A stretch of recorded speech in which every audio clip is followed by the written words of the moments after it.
Resistance. तो हमने बता रहे थे तुमको पहले भी कि ये रेसिस्टेंस जो होता है ना, वो हमारे अंदर में भी एक बिहेवियर होता है कि कोई भी अगर कोई काम करना चाहता है तो हम उसमें रुकावट डालते हैं, वो हमारे अंदर का बिहेवियर है। तो उसी बिहेवियर को हम रेसिस्टेंस करते हैं। हो सकता है कि आपके कामों में भी कोई रेसिस्टेंस डालता हो। तो उसी तरीके से अगर कोई मटेरियल है, वेदर वो मेटल हो, नॉन मेटल हो, मेटलॉइड हो, उसके अंदर से अगर करंट फ्लो करता है तो वो मटेरियल चाहता है कि उस करंट को फ्लो होने नहीं दे, और उसी बिहेवियर को हम रेसिस्टेंस कहते हैं। फिलहाल हम लोग कल पढ़े थे कि ओम्स लॉ से कि V बराबर आई आर होता है। V जो है तुम्हारा पोटेंशियल है, I जो है करंट है, और R तुम्हारा रेसिस्टेंस है। R को हम लोग रेसिस्टेंस कहते हैं। तो यहां से अगर हम R निकालेंगे, R बराबर क्या होगा? R मान लो यही रखें तो I को इधर लाएंगे ना, तो R बराबर हो जाता है मेरा V बाई I। R बराबर हो जाता है V बाई I। रेसिस्टेंस का जो ऐसा यूनिट होता है वो ओम होता है। साइंटिस्ट जो थे सर जॉन साइमन ओम, उन्हीं के नाम पे इसका ऐसा यूनिट रखा गया ओम। ठीक है ना? तो हम लोग लिखते हैं कि ऐसा यूनिट ऑफ रेसिस्टेंस इज ओम।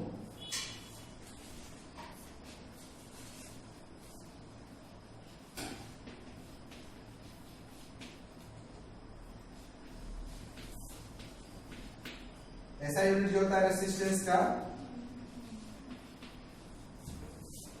ऐसा यूनिट ऑफ रेसिस्टेंस इज ओम। ठीक है ना? और सिंबॉलिकली इसको हम लोग इस तरीके से रिप्रेजेंट करते हैं ओम। ठीक, ओम से कब क्या कहता है कि एक ओम डिफाइन करो। 1 ओम क्या है? अगर 1 ओम हमको डिफाइन करने बोले तो फिर कुछ नहीं, बस बाकी सब की तरह इसको भी हम लोग डिफाइन कर देंगे। रेसिस्टेंस है, इसका ऐसा यूनिट क्या होता है? ओम। तो हम लिखेंगे 1 ओम बराबर पोटेंशियल का ऐसा यूनिट क्या होता है? वोल्ट। 1 वोल्ट। और करंट का ऐसा यूनिट? एम्पियर। करंट कैसा यूनिट होता है? एम्पियर। यहां भी 1 लिखे, 1 वोल्ट, 1 एम्पियर और 1 ओम। अब डिफाइन करना होगा अगर 1 ओम का, तो लिखेंगे कि if 1 ampere current flow through the circuit at 1 volt potential, then the resistance is said to be 1 ohm. अगर किसी भी सर्किट से 1 ओम करंट फ्लो करे 1 वोल्ट पोटेंशियल पे, अगर 1 वोल्ट पोटेंशियल पे, ठीक है ना, 1 वोल्ट पोटेंशियल पे 1 एम्पियर करंट फ्लो कर जाए सर्किट से, तो उतना रेसिस्टेंस को हम लोग क्या कहेंगे? 1 ओम। ठीक है ना? तो लिखना होगा, तो हम लोग यहां पर लिख सकते हैं कि if 1 ampere current, electric current, current नहीं बोलेंगे, electric current flow at 1 volt potential, 1 volt potential, then resistance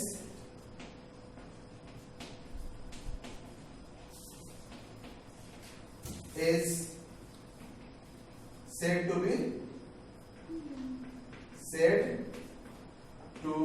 be 1 ओम।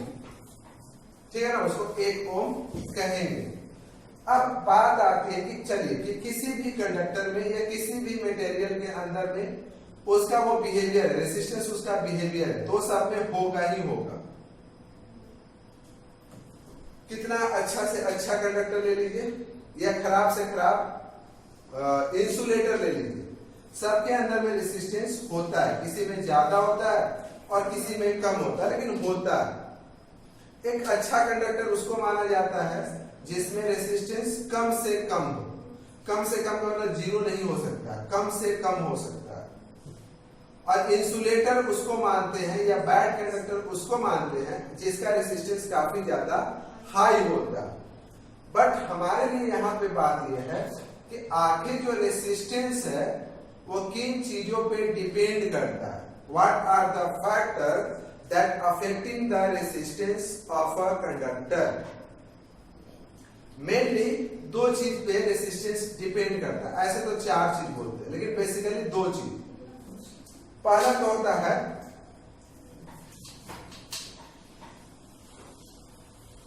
देखो, पहला तो हम लिखेंगे फैक्टर, यहां लिख देते हैं फैक्टर। तो इसका पहला जो फैक्टर आता है आपका वो आता है लेंथ, ठीक है ना। लेंथ पे जो रेसिस्टेंस होता है वो डायरेक्टली डिपेंड करता है। Resistance is directly depend on the length. Directly depend on length का मतलब क्या हुआ? तो डायरेक्टली डिपेंड का मतलब हुआ कि जैसे जैसे तुम किसी भी कंडक्टर का या किसी भी मटेरियल का लेंथ को तुम बढ़ाओगे उसका रेसिस्टेंस बढ़ता जाएगा। मतलब यह हुआ कि रेसिस्टेंस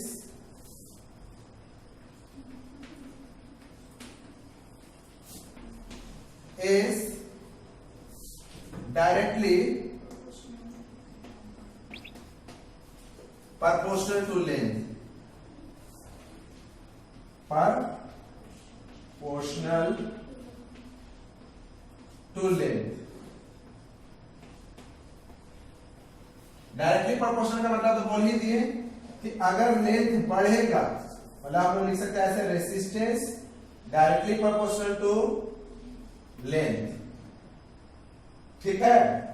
उसके बाद हम लोग कहते हैं area of cross section. Area of cross section, cross section. Area of cross section का मतलब क्या हुआ?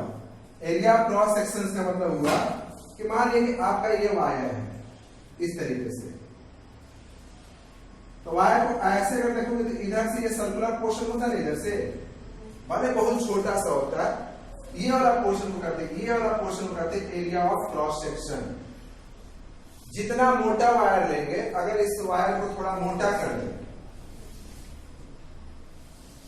तो इसका क्रॉस सेक्शन एरिया क्या हो गया? और ज्यादा हो गया। पतला वायर लेंगे तो उसका एरिया ऑफ क्रॉस सेक्शन कम हो जाएगा। ये जो पोर्शन है ना आपका, ये वाला पोर्शन, इसको हम लोग कहेंगे एरिया ऑफ क्रॉस सेक्शन। तो एरिया ऑफ क्रॉस सेक्शन जो रेसिस्टेंस होता है, एरिया ऑफ क्रॉस सेक्शंस का इनवर्सली प्रोपोर्शनल होता है। Resistance is inversely proportional to area of cross section. Inversely कहने का मतलब हुआ कि जैसे जैसे तुम एरिया को बढ़ाओगे वैसे वैसे रेसिस्टेंस जो होगा वो घटते चला जाएगा। इसका एरिया कम है, इसका एरिया ज्यादा है। जिसका एरिया कम है उसका रेसिस्टेंस ज्यादा होगा, जिसका एरिया ज्यादा है उसका रेसिस्टेंस कम होगा। इनवर्सली का मतलब ये होता है, बढ़ाओगे एरिया तो रेसिस्टेंस घटता जाएगा। जितना मोटा वायर लो उसका मोटाई को बढ़ाते जाओ, मतलब उसका एरिया को बढ़ाते जाओ, उसका रेसिस्टेंस घटते जाएगा। तो हम लोग कहते हैं कि resistance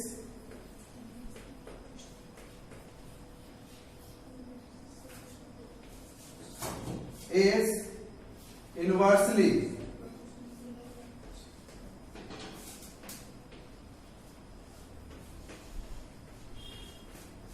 proportional to area of cross section।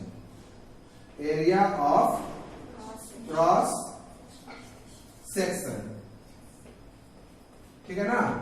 Area of cross section का इनवर्सली प्रोपोर्शनल होता है। मैथमेटिकली अगर इसको रिप्रेजेंट करें तो हम मैथमेटिकली इसको लिख सकते हैं R इज इनवर्सली को ऐसे लिखा जाता है 1 बाई एरिया। तो यहां से देख रहे हैं कि resistance is directly proportional to length, यहां से देख रहे हैं कि resistance is inversely proportional to area, है ना। अब इन दोनों को कंबाइन कर दे, 1 और 2 को कंबाइन कर दे। ये 1 मान लिए और ये मान लिए 2, कंबाइंड 1 और 2, कंबाइंड 1 एंड 2, दोनों कंबाइन करके लिखेंगे तो लिखेंगे resistance is proportional to length by में area. Resistance proportional to length by area. और ऑलरेडी तुम बहुत बार पढ़ चुकी हो कि जब भी प्रोपोर्शनल साइन को हटाना हो तो हम लोग को एक कांस्टेंट लेना पड़ता है। तो हम लोग यहां से भी प्रोपोर्शनल साइन को हटा देते हैं और एक कांस्टेंट लेते हैं, ठीक है ना, बराबर लिखें। और यहां पे एक कांस्टेंट लेते हैं रो, इसको कहते हैं रो। और फिर यहां पे जैसे लिखा हुआ है L बाई ए, इसको कहा जाता है रो।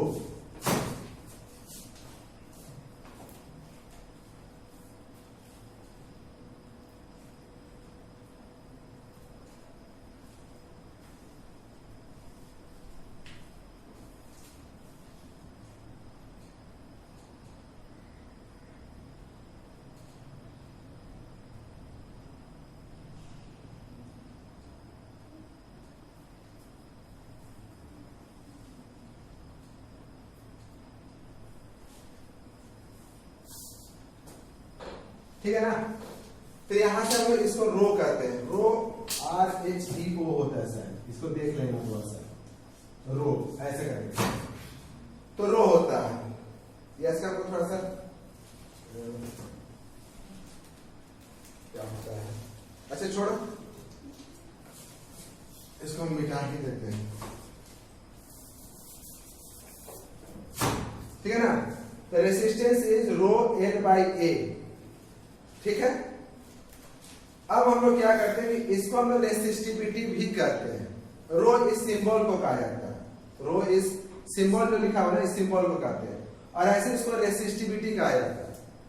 अब अगर हमको यहां से रो इसका रेसिस्टिविटी का वैल्यू निकालना हो तो कैसे निकलेगा, तो रेसिस्टिविटी का वैल्यू निकालना हो तो यहां से लिखेंगे कि रो इक्वल टू, जैसे R इक्वल टू होता है ना, वैसे रो इक्वल टू, जैसे R for resistance, L for length, A for area, तो रो फॉर हम लोग कहेंगे रेसिस्टिविटी।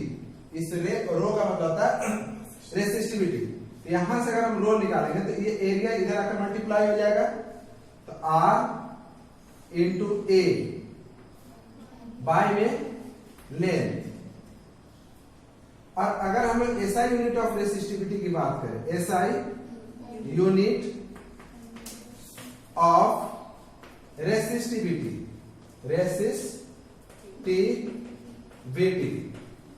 तो देखोगे यहां से सबसे पहले कि रेसिस्टेंस है, रेसिस्टेंस का यूनिट क्या होता है ओम, और एरिया का मीटर स्क्वायर, और लेंथ का मीटर, मीटर से मीटर कट गया, ओम मीटर। तो रेसिस्टिविटी का जो SI यूनिट आता है वो आता है ओम मीटर। किसी भी कंडक्टर का जो रेसिस्टिविटी होता है वो एक कांस्टेंट क्वांटिटी होता है, मतलब कि वायर का आप लंबाई बढ़ाइए, उसका एरिया बढ़ाइए, उससे उसके रेसिस्टिविटी पे कोई अंतर नहीं पड़ेगा। रेसिस्टिविटी एक कांस्टेंट क्वांटिटी है। कांस्टेंट क्वांटिटी का मतलब होता है इसका वैल्यू चेंज नहीं करता। आप एक छोटा सा मान लिए कि ये हम एक, ये भी आयरन रॉड है और ये भी आयरन रॉड है, दोनों का देखोगे तो एरिया अलग अलग है, दोनों का एरिया अलग है, दोनों का लेंथ मान लिए सेम है, दोनों का रेसिस्टेंस अलग है, लेंथ भी मान लो कि हम चेंज कर देते हैं, लेंथ भी थोड़ा सा इसको बढ़ा देते हैं। तो अब देखा जाए तो ये दोनों आयरन का रॉड है, दोनों का लेंथ अलग है, दोनों का एरिया अलग है, दोनों का रेसिस्टेंस अलग है, लेकिन दोनों का सेम एक चीज होगा, क्या होगा, रेसिस्टिविटी। इसका रेसिस्टिविटी और इसका रेसिस्टिविटी दोनों का सेम होगा। आयरन का एक छोटा सा रॉड ले लो, मान लो कि हम एकदम पतला से एकदम इतना पतला रॉड लेते हैं आयरन का, इसका भी रेसिस्टिविटी वही होगा जो इन दोनों का होगा। रेसिस्टिविटी एक कांस्टेंट क्वांटिटी होती है, मतलब वो चेंज किसी मटेरियल के अकॉर्डिंग नहीं करता है। समझ आई बात? तो ये आप दिमाग में रखिएगा कि रेसिस्टिविटी एक कांस्टेंट क्वांटिटी होता है, वो चेंज नहीं करता। तो उसी तरह से कहा जाता है कि एक हम वायर लिए, वायर को हम दो पार्ट में बांट दिए, तो वायर का क्या चेंज नहीं करेगा? तो उसका लेंथ चेंज कर गया, लेंथ चेंज कर गया ना। उसका एरिया हो सकता है कि कांस्टेंट रह जाए, लेकिन हमेशा एक चीज जो कांस्टेंट रहेगा वो रेसिस्टिविटी। तो रेसिस्टिविटी हमेशा याद रखना कि कांस्टेंट क्वांटिटी होता है और उसका जो ऐसा यूनिट होता है ओम मीटर होता है। इसके अलावा आपका जो रेसिस्टेंस होता है वो टेम्परेचर पर भी डिपेंड करता है, कि जैसे जैसे तुम टेम्परेचर को राइज करोगे, टेम्परेचर को बढ़ाओगे, रेसिस्टेंस जो होता है बढ़ता है, लेकिन सिर्फ कंडक्टर के लिए। कंडक्टर, इंसुलेटर, ये दो चीज पता है ना? कंडक्टर और इंसुलेटर तुम लोग को पता है ना? कंडक्टर उन सारे मटेरियल को कहते हैं जिससे इलेक्ट्रिक करंट फ्लो कर सकता है, और इंसुलेटर उसको कहते हैं जिससे करंट पास नहीं करता है। तो कंडक्टर के केस में क्या होता है कि तुम टेम्परेचर को बढ़ाओगे तो रेसिस्टेंस भी बढ़ेगा, लेकिन इंसुलेटर के केस में उल्टा होता है, टेम्परेचर बढ़ाएंगे तो रेसिस्टेंस घटेगा। सेमीकंडक्टर में भी सेम होता है कि टेम्परेचर को बढ़ाने से रेसिस्टेंस घटता है, लेकिन कंडक्टर के केस में क्या होता है कि रेसिस्टेंस बढ़ेगा, अगर टेम्परेचर को बढ़ाएंगे तो रेसिस्टेंस बढ़ेगा। उसके अलावा बिहेवियर ऑफ कंडक्टर, एक अच्छा कंडक्टर हम उसको मानते हैं जिसका रेसिस्टेंस कम से कम हो।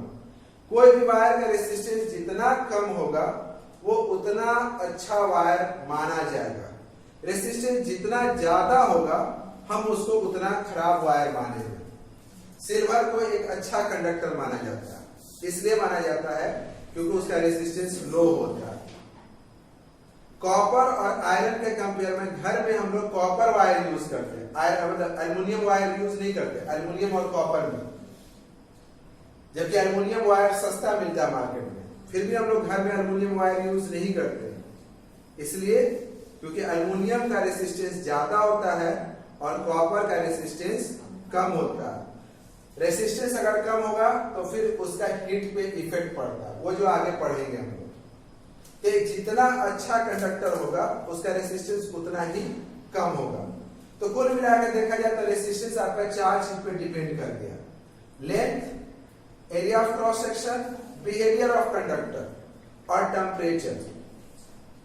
लेकिन टेम्परेचर में तुमको याद रखना है कि अगर कंडक्टर रहा तो रेसिस्टेंस बढ़ेगा विथ राइज ऑफ टेम्परेचर, जैसे जैसे टेम्परेचर बढ़ेगा तो वो बढ़ेगा। लेकिन अगर इंसुलेटर हुआ तो टेम्परेचर बढ़ने से रेसिस्टेंस घटता है। रेसिस्टिविटी एक फिक्स क्वांटिटी है, वायर जितना छोटा ले लो बड़ा ले लो वो फिक्स है, और आपके बुक में दिया हुआ है बहुत सारा मटेरियल का रेसिस्टिविटी दिया हुआ है, उसको तुम लोग चेक कर लोगे, ठीक है ना। हर मेटल का रेसिस्टिविटी फिक्स होता है, वो दिया रहता है और एक कांस्टेंट क्वांटिटी होता है। तो ये रेसिस्टेंस समझ में आ गया, ठीक है ना। चलिए इसको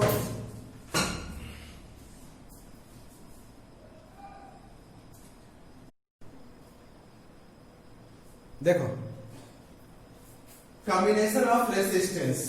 कॉम्बिनेशन एक्चुअली में तीन तरह का होता है, एक सीरीज कॉम्बिनेशन, पैरेलल कॉम्बिनेशन और मिक्स कॉम्बिनेशन। रेसिस्टेंस को हम तीन तरीके से कंबाइन कर सकते हैं, पैरेलली, सीरीज और मिक्स। अब होता क्या है पहले वो समझ लेते हैं, फिर हम उसके बारे में और आगे निकालेंगे। जैसे मान लो ना तुम्हारे पास तीन रेसिस्टेंस है, रेसिस्टेंस को हम लोग सिंबॉलिकली इस तरीके से रिप्रेजेंट करते हैं, ठीक है ना। ये एक रेसिस्टर है, ये एक रेसिस्टर है, इसको हम कहेंगे रेसिस्टर, ठीक है ना। ये एक रेसिस्टर है और उसका बिहेवियर जो है कि इसमें रेसिस्टेंस होता है, ये रेसिस्टेंस नहीं है, रेसिस्टेंस तो बिहेवियर होता है, रेसिस्टर है ये। तो हम एक रेसिस्टर, दो रेसिस्टर, 3 रेसिस्टर ले लिए, ठीक है ना, 3 रेसिस्टर ले लिए। इसका रेसिस्टेंस R1 है, इसका R2 है और इसका R3 है। अब इन तीनों को तुमको कंबाइंड करना है, ठीक। जस्ट मान के चलिए ना कि आपका ये 3 बल्ब है, 3 बल्ब है और आपको रूम में लगाना है, तो तुम कैसे लगाओगे? तो हो सकता है कि एक आदमी दिमाग लाया, एक वायर लिया इतना लंबा सा, ठीक है ना, ये वायर ले लिया, इसी वायर को काट करके यहां पे एक बल्ब लगा दिया, यहां पे दूसरा बल्ब लगा दिया और यहां पे तीसरा लगा दिया, एक ही वायर में। That is called series combination. इसी को हम कहेंगे सीरीज कॉम्बिनेशन। दूसरा थोड़ा सा और दिमाग लगाएगा, कहा कि नहीं पहले हम लोग सीरीज कॉम्बिनेशन, इसी को हम लोग सीरीज करते हैं, जो एक ही वायर में सबको कनेक्ट कर देते हैं। तो मान लीजिए इसका रेसिस्टेंस R1, R2 और R3, इसका अगर हम लोग इक्विवेलेंट रेसिस्टेंस निकालेंगे, मतलब तीनों को जोड़ करके, 3 का इसमें 4, 5, 6 जितना जोड़ना है उतना जोड़ते चल जाओ, तो जो इसका इक्विवेलेंट रेसिस्टेंस आता है वो होता है R। मान लीजिए कि तीनों को मिला करके, इक्विवेलेंट का मतलब कि तीनों को मिला करके जो मेरा टोटल रेसिस्टेंस है वो कितना होगा। तो तीनों को मिलाकर टोटल जो रेसिस्टेंस अगर निकालना हो सीरीज में, तो सिंपल इसको जोड़ दिया जाता है, R1, R2 और R3। हम इसको वेरीफाई भी कर सकते हैं, सीबीएसई में नहीं है वेरीफाई करना, बट हम लोग इसको वेरीफाई कर सकते हैं कि अगर सीरीज में हम जोड़ेंगे तो इसका जो इक्विवेलेंट रेसिस्टेंस होगा R1 plus R2 plus R3 होगा। ये मेरा सीरीज कॉम्बिनेशन हुआ, ठीक है ना। ये हम लोग लिखे किसके लिए? सीरीज के लिए। पैरेलल के लिए क्या हो सकता है? तो पैरेलल के लिए क्या हुआ कि मान लीजिए ये आपका बोर्ड था, एक वायर लिया गया और इसमें एक लगा दिया गया, एक बार दूसरा वायर फिर लिया गया और फिर इसमें एक बार लगा दिया गया, फिर तीसरा वायर लिया गया, ठीक है ना। तो ये हो गया आपका पैरेलल कॉम्बिनेशन, ये होगा आपका parallel combination.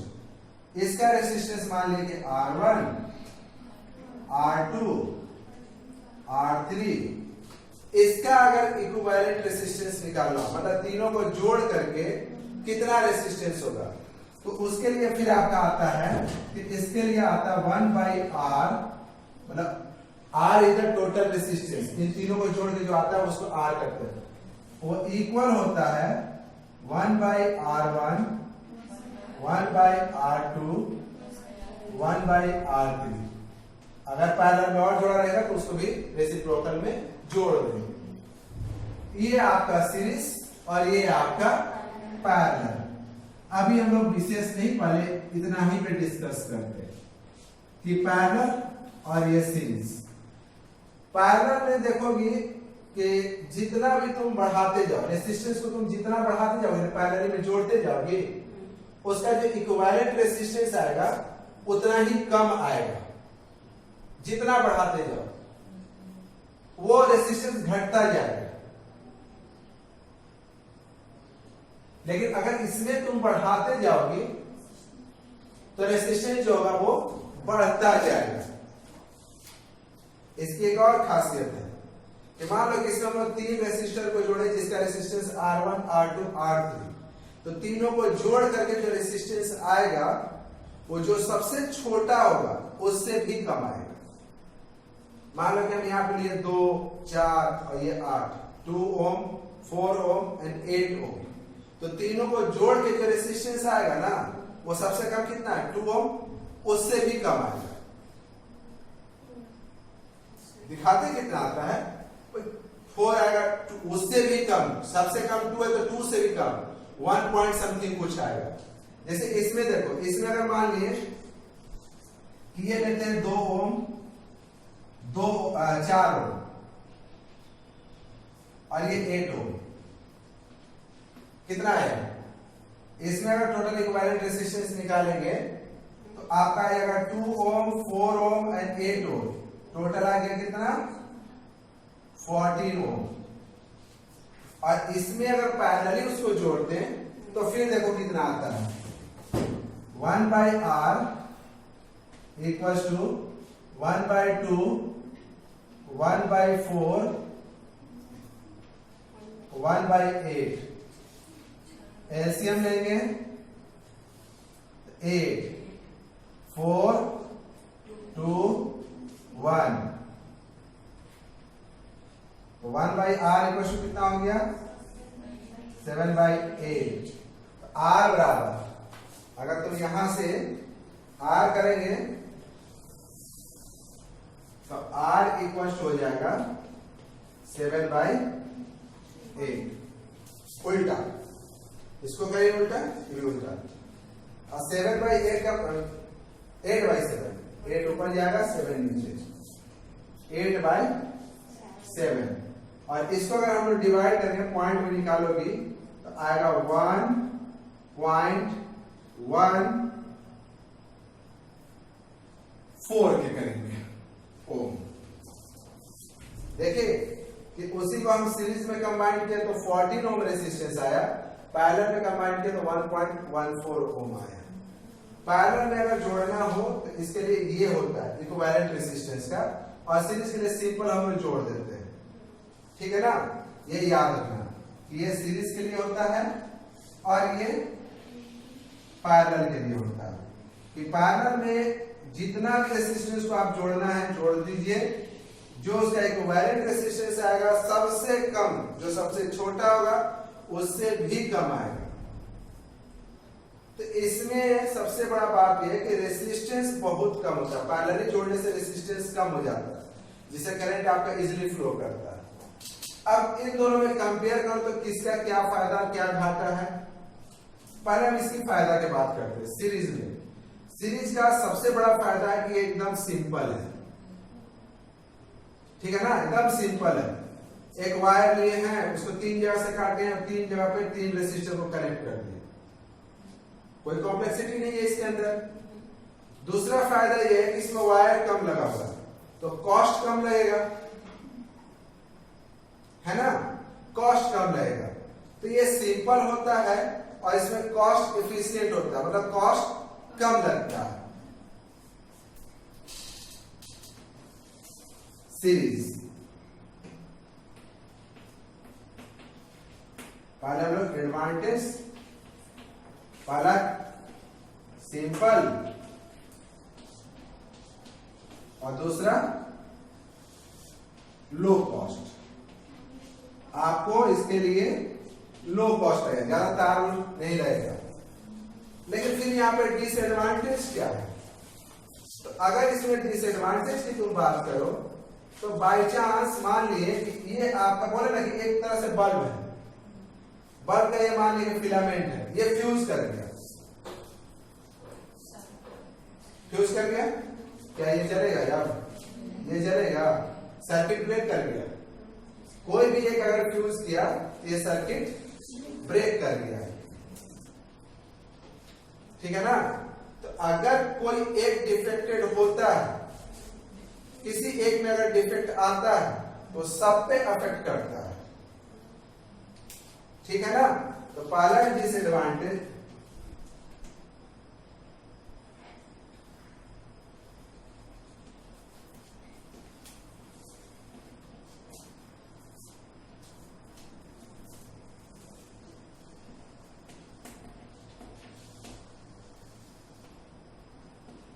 Defect in one affect all,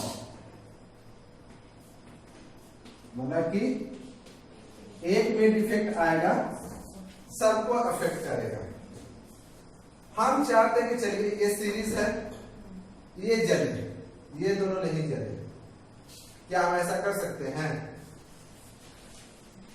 हम चाहते हैं कि एक वायर ले लिए, यहां से लेकर वहां तक वायर ले लिए, बोर्ड से, बोर्ड में से एक वायर निकाल करके और उसी से फैन को लगा दिए, उसी से बल्ब, उसी से एक्सहॉस्ट फैन। और हम चाहते हैं कि मेरा जैसे अभी कैसे था, वो बल्ब था और वो एग्जॉस्ट फैन था, वो दोनों एक ही वायर में कनेक्टेड था।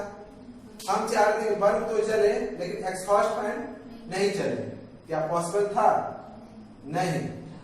चलेगा तो सब चलेगा, नहीं चलेगा तो कोई नहीं चलेगा। तो एक मतलब सेपरेटली हम हैंडल नहीं कर सकते हैं, ठीक है। तो इसमें हम लोग सबसे बड़ा डिसएडवांटेज ये है कि can't handle separately, can't handle separately.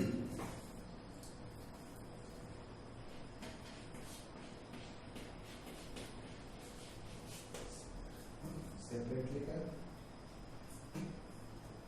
गलत है ना?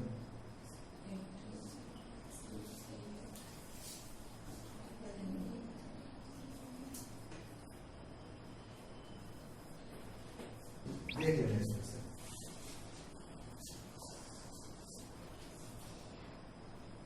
अच्छा ठीक है, उसको देखते हैं। कांट हैंडल सेपरेटली, ठीक है। उसके बाद तीसरा इसका जो डिसएडवांटेज है, हाई रेसिस्टेंस होता है इसका, हाई रेसिस्टेंस। तो अगर हाई रेसिस्टेंस होगा तो सबसे बड़ा दिक्कत क्या है इसमें कि शॉर्ट सर्किट का, ओवरलोडिंग का ये प्रॉब्लम क्रिएट करेगा, ठीक है। तो ये एक प्रॉब्लम है कि इसका तो सिंपल तो होता है, लो कॉस्ट होता है, लेकिन हम लोग इसको एक को अफेक्ट हुआ तो सब पे अफेक्ट डालेगा। सेपरेटली हम लोग इसको हैंडल नहीं कर सकते हैं और रेसिस्टेंस हाई होता है। रेसिस्टेंस हाई होने के कारण आपके घर के अंदर there is a large chances of overloading और शॉर्ट सर्किटिंग। शॉर्ट सर्किट का भी चांस है, ओवरलोडिंग का भी चांस है, ठीक है। अब हम लोग आते हैं, बात करते हैं पैरेलल का। तो पैरेलल में,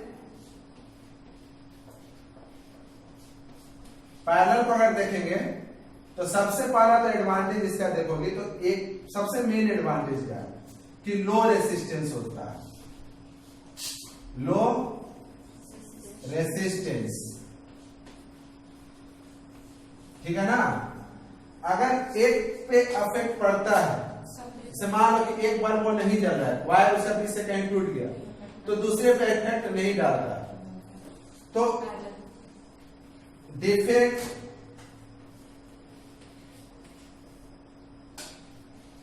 in one can't affect other, can't affect other, दूसरे पे वो उसका असर नहीं पड़ता और इंडिविजुअली हम हैंडल कर सकते हैं।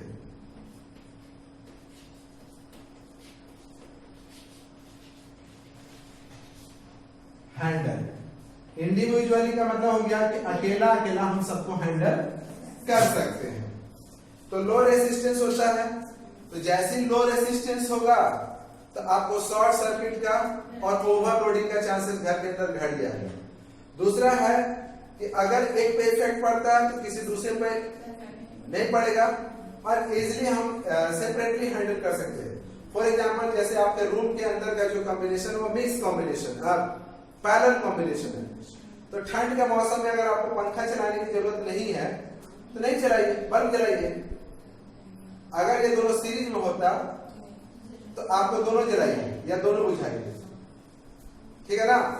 इसका एक डिसएडवांटेज जो है सबसे बड़ा कि थोड़ा सा कॉम्प्लेक्स होता है और थोड़ा कॉस्ट ज्यादा होता है, लेकिन उसको हम लोग टॉलरेट कर सकते हैं, ठीक है। इसमें कॉस्ट ज्यादा होता है और कॉम्प्लेक्स होता है। बाकी एडवांटेज और डिसएडवांटेज पैरेलल और सीरीज का यही है, ठीक ना। कैसे निकालेंगे और अभी हम लोग और इसमें क्वेश्चन करते हैं। इतना समझ में आ गया? ठीक है। देखो मेरे पास 3 रेसिस्टर है, 3 रेसिस्टर है। उस 3 रेसिस्टर को हम कितने तरीके से ज्वाइन कर सकते हैं और फिर हर केस में उसका इक्विवेलेंट रेसिस्टेंस क्या होगा ये तुमको निकालना। एग्जाम में पूछता है, उसमें से कोई पर्टिकुलर दे देगा, लेकिन अभी तुमको फिलहाल समझना है कि अगर मेरे पास 3 रेसिस्टर है, मान लीजिए मेरे पास एक रेसिस्टर है हैविंग रेसिस्टेंस मान लीजिए सबका 3 ओम ही है, 3 ओम। दूसरा रेसिस्टर इसका भी रेसिस्टेंस है 3 ओम एंड तीसरा रेसिस्टर इसका भी रेसिस्टेंस है 3 ओम। ए बी एंड सी, मेरे पास 3 रेसिस्टर है। अब इन 3 रेसिस्टर को हम कितने तरीके से ज्वाइन करेंगे और हर केस में उसका इक्विवेलेंट रेसिस्टेंस क्या आएगा। तो एक्चुअली में इसको जो ज्वाइन करने का तरीका होता है टोटल, वो देख लो। सबसे पहले तो हम लोग क्या करेंगे कि इसको सीरीज में ज्वाइन कर देंगे,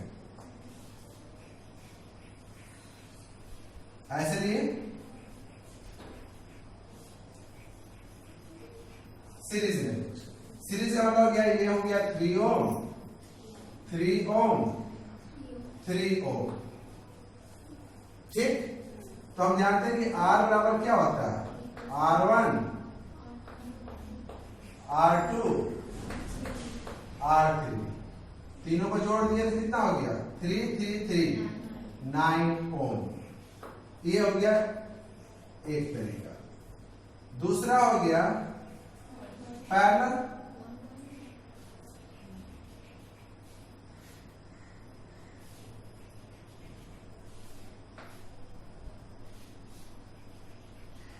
पैरेलल हुआ ना। ये हुआ 3 ओम 3 ओम 3 ओम, R1 R2 R3।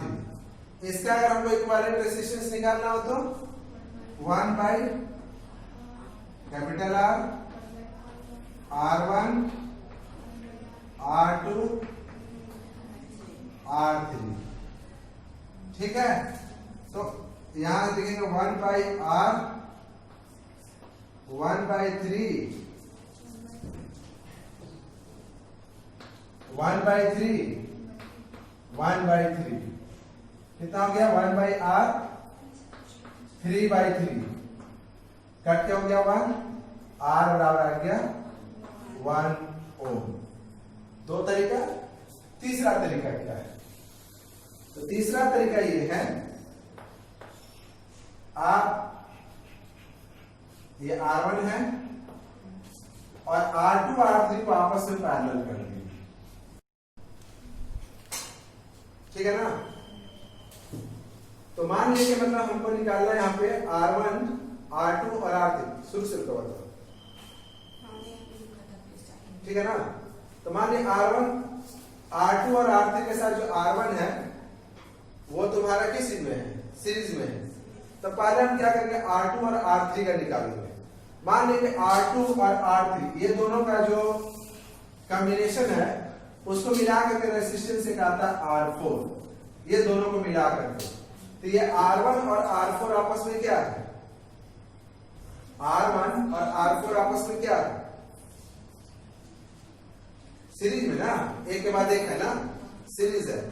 तो पहले हम लिखेंगे कि R4 1 बाई R4, चूंकि ये दोनों पैरेलल में है तो लिखेंगे 1 by R4 equal to 1 by R2 1 by R3, ठीक है। यहां से 1 बाई R4 मतलब कितना हो गया 1 बाई 3 1 बाई 3, तो कितना हो गया यहां से 1 बाई R4 2 बाई 3, तो R4 यहां से निकालेंगे तो आएगा 3 बाई 2 1.5 ओम, ठीक।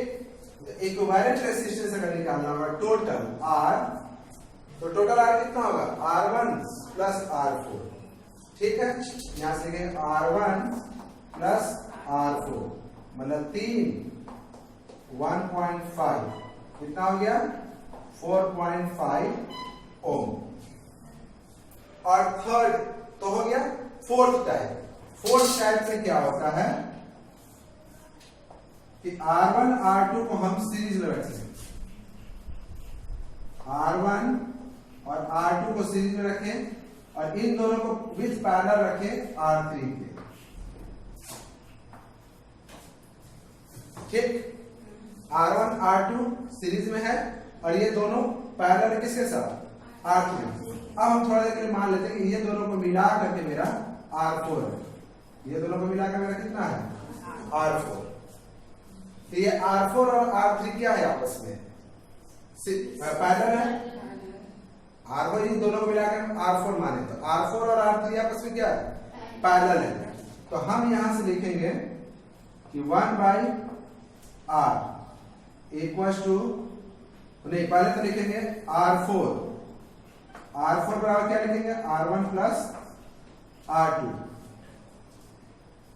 सब 3 ओम है, सब 3 ओम है तो 3 ओम और 3 ओम कितना हो गया, 6 ओम।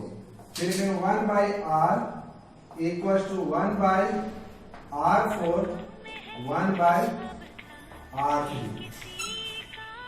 ठीक है।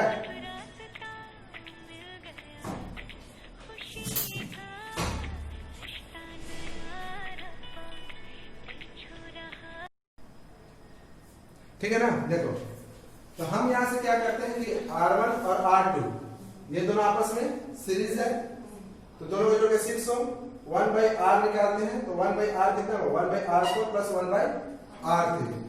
तो कितना हो जाएगा यहां से, तो यहां से हो जाएगा 1/R4 1/6 1/3 हो गया आपका 6 1 प्लस 2 R।